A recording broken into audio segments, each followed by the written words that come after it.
as I was doing that, it reminded me a lot of our program. I mean, we had such a great winning tradition back in the 40s, the 50s. It's changed dynamically in this era. But we were at that point in time, we were in a similar situation. I mean, at Army, we had a couple, 2, 3, 4 losing seasons, really bad losing seasons in a row. And I think here we're getting that turned around. So I looked at the customer base. I figured out we're going to target every company, 100 folks or more in the area. So let's just look at those. Got a list of all those from the Chamber of Commerce, and we knew who our potential customers were. Then we called those companies. We picked the sampling of the companies within that list, called them and said, hey, when you do group outings, what are the things that you're looking at? What do your employees want to do when they go to a group event, in particular sporting events? So we figured out the things that they like to do. There's got to be something for the kids to do. There's got to be food involved. It's got to be an activity that's family friendly. Well, football games, that. They all wanted Duke basketball tickets, huge premium. So I'm thinking to myself, I mean, one, it's very hard to come by Duke basketball tickets, even if you're in the athletic department. But there's a small window. The team generally plays at least two home games over the winter break. So the students aren't there, or not all the students are there. So we were able to get some of those student seats and sell them.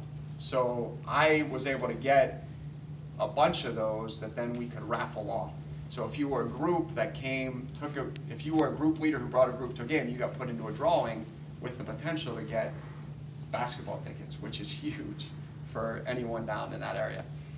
The last thing for companies, they said we love to take customers, not necessarily for a group outing, but we love to take customers to play golf. And Duke has a phenomenal golf course. I mean, they've hosted the NCAA championships there a couple times.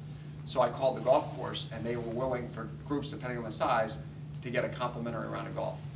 And that's good for them because that will generate additional business in the longer term. If you're getting customers that come, have a good experience, they continue to bring their clients back to play golf.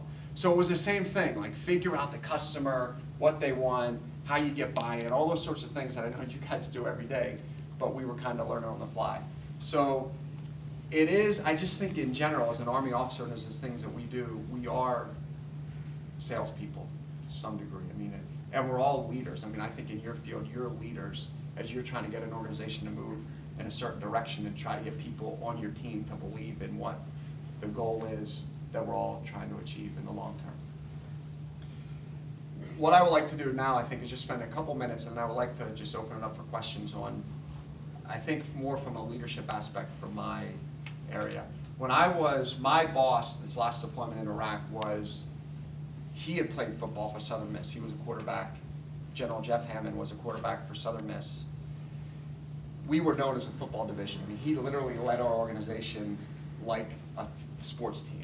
His nickname was Coach.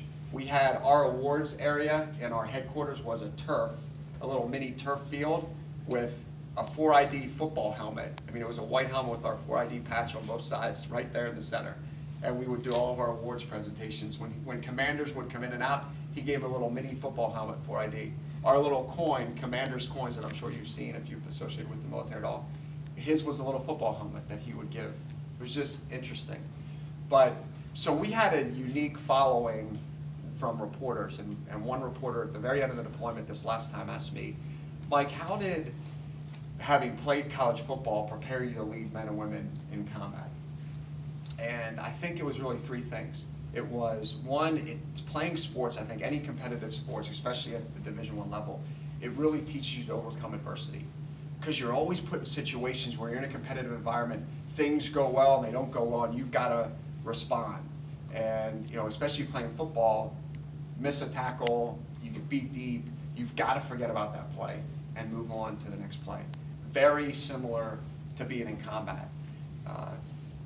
A couple of quick stories. The first deployment, as Bob mentioned, I was the brigade chief of operations. So to put that into context, our brigade we basically had all of West Baghdad. When I was there this last time, there were 3 brigades that had the same area of operations we did because we had the surge forces there this last deployment. When we were there the first time in 0506, it was the little brigade that could. And I mean, we had a lot of territory, not a lot of resources to try to accomplish our mission. And the attacks were unbelievably high in October of '06 in Baghdad, we were averaging about 400 to 450 attacks a week in the city. When I left, to put that into perspective, when we left in February of '09, we were down to less than 2 attacks a day in the city. I mean, the turnaround was really indescribable. So the way I would explain being the brigade chief of operations, I mean, if you've seen war games, I mean, that's what it was like. You're in a facility where you've got about 20 people who are all subject matter experts in their areas. We had probably 3 or 4 screens of all of our unmanned aerial vehicles were flying over our area. So they're looking at different things, and those video shots are constantly up there so you can monitor what's going on, because they're generally supporting some operation, which is why we're looking at what's going on in that area. We had this thing called Blue Force Tracker, which is live feeds of all of our vehicles that are out in Iraq. So we could literally look at this big screen and you can see, not every vehicle, but if it's a leader of a platoon, which would generally be 4 vehicles, the leader has his icon, his or her icons up on the screen. So we can track where our people are. And then there's operations going on, there's attacks. If there's an attack, you're getting helicopter support, you know, to bring in close air support, or medevac if you've got a casualty. You're calling another unit if they need to divert troops to help out. You're calling your Iraqi counterparts who are also in that area to try to get assistance and to find out what's going on with there. So it's this, and my job was to manage that, to basically manage the current fight for the commander, because the commander's out on the battlefield somewhere, wherever he thinks is the decisive point where he needs to be at that particular time. So you've got to be able to quickly process information and make decisions without all the information.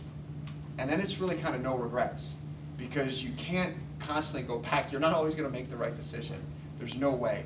But if you're constantly going back saying, if I would have did it that way or this way, could we have done something differently? I mean, you're going to do that naturally because you want to continue to get better.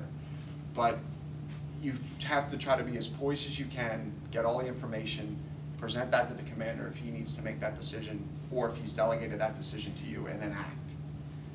And so it's just this, the hardest part I think for us in theater is you never have a chance to really mentally unwind, because you're going every day. For 12 months, the first deployment, for 15 months, the second deployment. So you gotta be able to get to the next thing. You know, probably the toughest thing for me was the first casualty. You know, we were 3 weeks in, and there was this place, the same place we were trying to get the dump open. It was called Route Red Wings, and it was bad. I mean, there were a lot of deep buried bombs that would target vehicles as they would, you know, traverse that route. And we had this tank. They were doing a route clearance mission to try to clear the route of roadside bombs. They went over a little canal. They had to go down about a mile, and then they were coming back the same route. Well, after they passed, they came out and hooked up the initiating system, this bomb that was located under the bridge that went over the canal. When that tank hit that bridge, they detonated it, and the tank, I mean, it was horrific. And probably the toughest thing for me was 2 of the soldiers get out pretty quickly. The driver was killed instantaneously because he was right under where the bomb went off. The tank commander was stuck, and the tank caught on fire. So his buddies are trying to get him, but they just couldn't. And you're just wondering if we could have gotten something there a little bit quicker. We could have, you know, what could have potentially happened? If we would have told them, you know, do we really need to go down past that and clear it? Should have we had someone secure that bridge because we knew we had to come back over it 20 minutes later? So those things, you're just constantly thinking about what could we have done differently, and would we have maybe been able to save someone's life? So those are the things that you wrestle with as a commander, as a leader over in theater. And so, but you've got to be able to overcome that adversity and move on to the next mission, because if you're not in it, then now you have 20 or 30 other soldiers that may be at risk. So you want to do the best you can every time that you're leaving our base of operations where I conduct a mission.